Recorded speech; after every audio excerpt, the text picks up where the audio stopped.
ഇന്നത്തെ എപ്പിസോഡ് കണ്ണ് നിറയാതെ ആർക്കും കണ്ടു തീർക്കാൻ പറ്റില്ല. എല്ലാവരും തകർത്ത് അഭിനയിക്കുകയല്ല, ജീവിക്കുകയായിരുന്നു.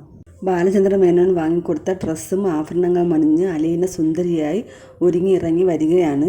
എല്ലാവരോടും യാത്ര പറഞ്ഞു. രോഹിത്തിനോട് പറഞ്ഞു, ചേച്ചി പോട്ടേടാ മോനെ, എൻ്റെ 2 അനുജത്തിമാരെ നിന്നെ ഏൽപ്പിക്കുകയാണ്. നിന്നോട് ഞാൻ പ്രത്യേകിച്ചൊന്നും പറയണ്ടല്ലോ, നീ എനിക്ക് വാക്ക് തന്നിട്ടുണ്ടല്ലോ, അത് എപ്പോഴും ഓർമ്മ വേണം. രോഹിത് നല്ല വിഷമത്തിൽ നിൽക്കുന്നുണ്ട്. പിന്നെ ബബിതയുടെ അടുത്ത് ചെന്നപ്പോൾ ബബിത പറഞ്ഞു, എന്നോട് ആരും യാത്ര പറയണ്ട, എനിക്കിഷ്ടമല്ല എന്ന് പറഞ്ഞിട്ട് അവൾ അകത്ത് കയറിപ്പോയി. ബബിതയ്ക്കാണ് ഏറ്റവും കൂടുതൽ സങ്കടം. പക്ഷെ അവൾക്ക് അത് പുറത്ത് കാണിക്കാൻ ഇഷ്ടമില്ല. അവൾ അകത്ത് പോയിരുന്ന് കരയുകയാണ്.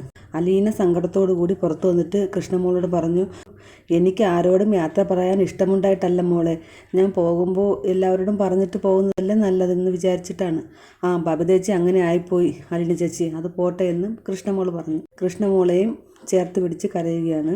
കൃഷ്ണമോളോട് പറഞ്ഞു, എവിടെ പോയാലും നമുക്കറിയാമല്ലോ നമ്മൾ കൂടപ്പിറപ്പുകളാണെന്ന്. നിനക്കാണ് എല്ലാ കാര്യങ്ങളും അറിയാവുന്നത്.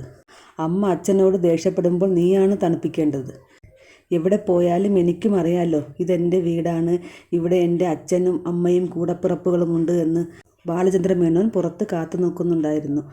രോഹിത്തും കൃഷ്ണമോളും കൂടി അവിടെ നിന്ന് അലീനയെ യാത്രയാക്കി. അലീന സങ്കടത്തോടുകൂടി കാറിൽ കയറി.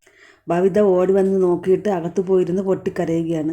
ബബിതയുടെ സങ്കടം ആരും കാണുന്നത് ബബിതയ്ക്ക് ഇഷ്ടമല്ല. കൃഷ്ണമോൾ വന്ന് വിളിച്ചിട്ടും ബബിത പോയില്ല. എനിക്ക് ആരെയും കാണണ്ട, എനിക്ക് ആരെയും യാത്രയാക്കണ്ട എന്നൊക്കെയാണ് ബബിത പറഞ്ഞത്. കൃഷ്ണമോൾ പറഞ്ഞു, ഇതെന്ത് സ്വഭാവമാണ് ബബിതേച്ചി കരയുകയാണോ എന്ന് ചോദിച്ചപ്പോൾ, ഇവിടെ ആര് കരഞ്ഞു, നീ പൊടി എന്ന് പറഞ്ഞിട്ട് അവളെ എന്തോ എടുത്ത് എറിഞ്ഞപ്പോൾ കൃഷ്ണമോൾ അങ്ങ് പോയി. അതിനുശേഷം ബബിത പിന്നെയും പൊട്ടിക്കരഞ്ഞുകൊണ്ടിരിക്കുകയാണ്. കാറിലിരുന്നിട്ട് അലീന സങ്കടപ്പെട്ട് കരയുന്നത് കണ്ടപ്പോൾ ബാലചന്ദ്ര മേനോൻ ചോദിച്ചു, മോളെ, നിനക്ക് ഇത്ര വിഷമമായിരുന്നുവെങ്കിൽ നീ എന്തിനാണ് പോകണമെന്ന് പറഞ്ഞത്? നീയല്ലേ വാശി പിടിച്ചത് ഇവിടുന്ന് പോകണമെന്ന്? നീ പോയാൽ ഇവിടെ എല്ലാം ഓക്കെ ആകുമെന്നാണോ നിൻ്റെ വിചാരം? എൻ്റെ അച്ഛൻ, എൻ്റെ അമ്മ, എൻ്റെ സഹോദരങ്ങൾ എല്ലാവരും ഇവിടെയാണ്. നിങ്ങളോടൊക്കെ ഒരുമിച്ച് സന്തോഷത്തോടു കൂടി ജീവിക്കാൻ എനിക്ക് എന്ത് കൊതിയാണെന്നോ.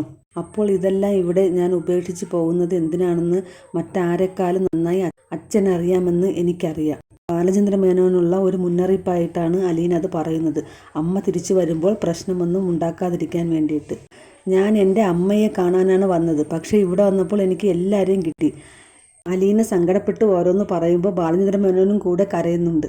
അച്ഛൻ എല്ലാവരോടും ഇത് എൻ്റെ മകളാണെന്ന് പറയുമ്പോൾ എനിക്ക് എന്ത് സന്തോഷമാണെന്ന് അറിയാമോ? അച്ഛാ, ഇങ്ങോട്ട് നോക്കിയേ എന്ന് പറഞ്ഞിട്ട് അലീന മനോഹരമായി പുഞ്ചിരിക്കുന്നു. അപ്പോൾ ബാലചന്ദ്ര മേനോൻ പറയുകയാണ്, എടി, നിന്റെ ഈ പുഞ്ചിരി കണ്ടിട്ടാണോ ബബിത പറയുന്നത് നീ എൻ്റെ മാനസപുത്രിയാണെന്ന്?